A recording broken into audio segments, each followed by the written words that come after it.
তবে সেই তুলনায় মেসিকে অনুসরণ করতে দেখা যায় না খুব একটা। তবে কি মেসির ভক্ত নেই? সবাই রোনালদোর ভক্ত, যদিও বাস্তবতা একেবারেই ভিন্ন।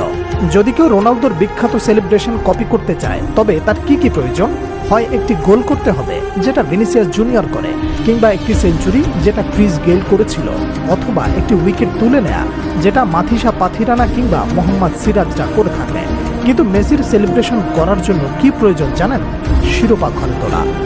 বিশ্বকাপের শিরোপা জয় করে লিওনেল মেসি একটি ছবি পোস্ট করেন সামাজিক যোগাযোগ মাধ্যমে, যেটা ভাইরাল হয় দারুণভাবে, যেখানে দেখা যায় ট্রফিটির সাথে নিয়ে ঘুমিয়ে আছেন মেসি। ব্যাস, এটাই মনে ধরেছে সব ভক্তদের। এই যেমন এবার অনূর্ধ্ব-19 এশিয়া কাপের শিরোপা জয়ের পর মেসিকে অনুসরণ করে ট্রফি নিয়ে ঘুমানোর ছবি আপলোড করেন ইকবাল হোসেন ইমন, মারুফ মিথা। পাকিস্তানকে টেস্ট সিরিজ হারিয়ে এই ট্রেন্ডে যুক্ত হয়েছিলেন ক্যাপ্টেন নাজমুল হোসেন শান্ত।